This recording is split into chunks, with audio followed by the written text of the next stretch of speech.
আমরা তো অনেক কিছুরই বরফি খেয়েছি। আজ আমি বানাবো আঙুর ফল দিয়ে আঙুর ফলের জেলি বরফি। কিভাবে বানাচ্ছি তার জন্য ভিডিওটি স্কিপ না করে সম্পূর্ণ দেখতে থাকুন। প্রথমে নিয়ে নিয়েছি কিছুটা আঙুর ফল। এবার এগুলোকে ভালো করে জলের মধ্যে ধুয়ে নেব। যারা এখনও আমার চ্যানেলটিকে সাবস্ক্রাইব করেননি প্লিজ সাবস্ক্রাইব করে সাথে থাকুন।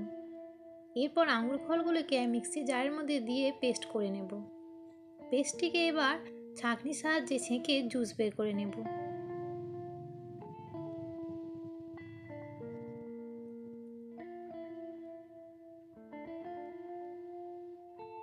যাদের কাছে জুসার আছে তারা জুসার দিয়েই জুস বের করে নেবেন।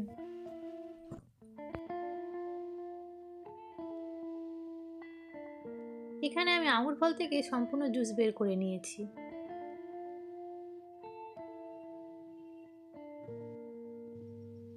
সব জুসটা 1 কাপের মতন হয়েছিল। 1 কাপ জুস একটা বাটির মধ্যে ঢেলে নিলাম, আর এর মধ্যে দিয়ে দিলাম হাফ কাপ কর্নফ্লাওয়ার, দিয়ে ভালো করে মাখিয়ে নেব।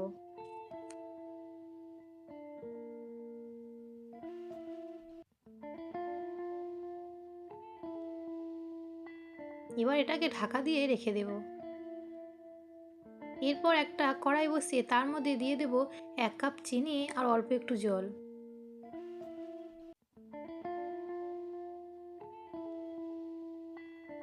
দিয়ে অনবরত নাড়িয়ে চাড়িয়ে চিনিটাকে গলিয়ে নেব।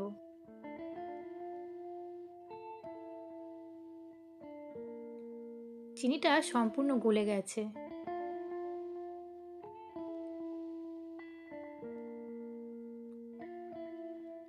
এবার আঙুর ফল আর কর্নফ্লাওয়ার মিশ্রণটিকে আরেকবার মিক্স করে নিয়ে চিনি রসের মধ্যে দিয়ে দেব। অল্প অল্প করে দিয়ে নাড়তে থাকবো এইভাবে।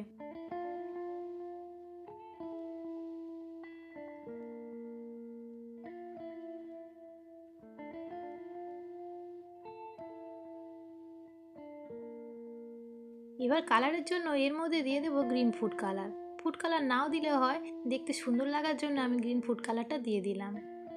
দিয়ে ভালো করে মিশিয়ে নেব। এরপর এর মধ্যে দিয়ে দেবো 1 চামচ ঘি।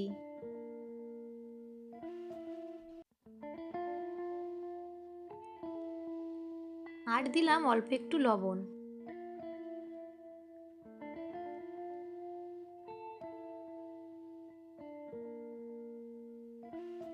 এবার এটাকে নামিয়ে নেব।